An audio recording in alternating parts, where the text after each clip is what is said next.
ఏపీకి పెట్టుబడుల సాధనే లక్ష్యంగా లండన్లో పర్యటిస్తున్నారు సీఎం చంద్రబాబు. ఇందులో భాగంగా పారిశ్రామికవేత్తలతో వరుస భేటీలు నిర్వహిస్తున్నారు.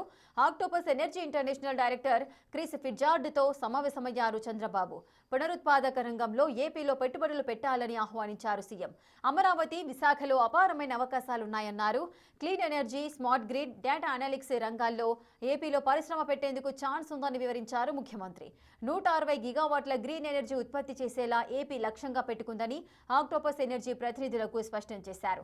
విద్యుత్ రంగంలో ప్రభుత్వ పాలసీలను సైతం ఆక్టోపస్ ఎనర్జీ ప్రతినిధులకు వివరించారు ముఖ్యమంత్రి చంద్రబాబు.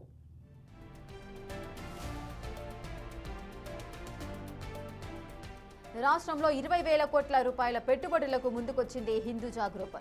బకింగ్హామ్స్లో హిందూజా గ్రూప్ చైర్మన్ అశోక్ హిందూజా ఇతర ఉన్నతాధికారులతో భేటీ అయ్యారు ముఖ్యమంత్రి. ఏపీలో పెట్టుబడులకు ఉన్న అవకాశాలను వివరించారు. ఈ సందర్భంగా ఈవీ తయారీ నెట్వర్క్ ప్లాంట్ల ఏర్పాటుకు హిందూజా గ్రూప్ ఓకే చెప్పింది.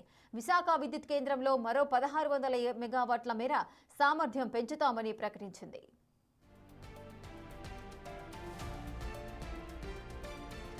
ప్రముఖ కంపెనీ రోల్స్ రాయ్స్ గ్రూప్ ప్రతినిధులతోనూ సమావేశమయ్యారు ముఖ్యమంత్రి చంద్రబాబు.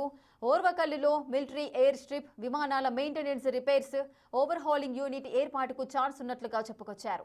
విశాఖ, తిరుపతిలో జీసీసీ ఏర్పాటు అవకాశాలను పరిశీలించాలని రోల్స్ రాయ్స్ ప్రతినిధులకు సూచించారు ముఖ్యమంత్రి చంద్రబాబు.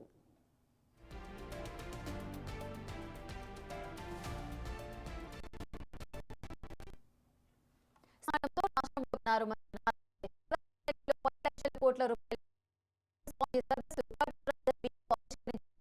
భాగస్వామ్య సదస్సు తర్వాత విదేశీ పెట్టుబడుల ఆకర్షణలో నెంబర్ 1 గా నిలుస్తామని ఆశాభావం వ్యక్తం చేశారు.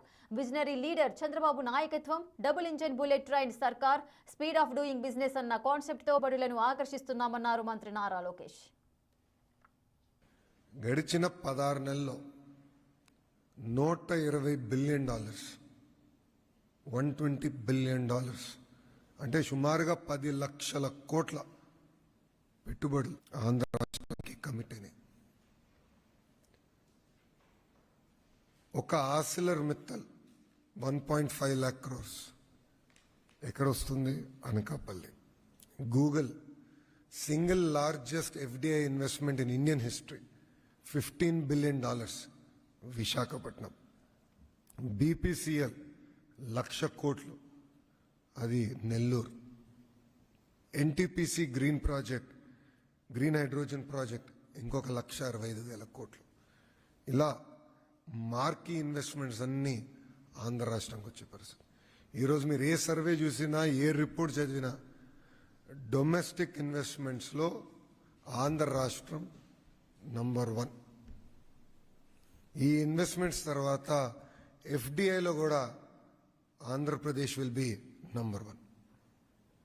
దాంట్లో ఎలాంటి డౌట్ లేదు. సో గౌరవ ముఖ్యమంత్రి గారు స్పీచ్ చూశారు, నేను మాట్లాడిన చూసాం.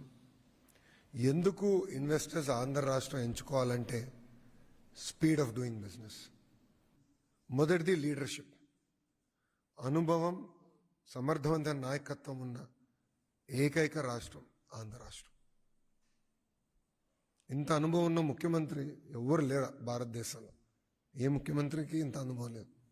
ఒక ఐటీ రంగం తీసుకోండి, అగ్రికల్చర్, హార్టికల్చర్ తీసుకోండి, ఆక్వా తీసుకోండి, మైనింగ్ తీసుకోండి, పవర్ తీసుకోండి, ఎంఎస్ఎంఈలో తీసుకోండి. ఆయనకు ఉన్న డెప్త్ విత్ ఏ ముఖ్యమంత్రికి లేదు. రెండోది ప్రూవెన్ ట్రాక్ రికార్డ్ ఉంది. మీరు గమనించండి, 1995లో ఆయన ముఖ్యమంత్రి అయిన దగ్గర నుంచి ఆయన ట్రాక్ రికార్డ్ చూడండి. ఐఎస్బి, ఆనాడు సత్యం, దాని తర్వాత Microsoft, all marquee investments, Kia, మొన్న Kia Motors, all marquee investments అన్ని ఆయన నాయకత్వంలో వచ్చింది. లీడర్షిప్కి విజన్ అనేది చాలా చాలా అవసరం. గతంలో హైదరాబాద్లో శంషాబాద్ ఎయిర్పోర్ట్కి 5,000 ఎకరాలు కావాలంటే చాలామంది ఎగతాళి చేశారు. Look at Shamshabad airport today. సుమారుగా 12% ఆఫ్ తెలంగాణ జీడిపి ఒక శంషాబాద్ ఎయిర్పోర్ట్ నుంచి వస్తుందండి.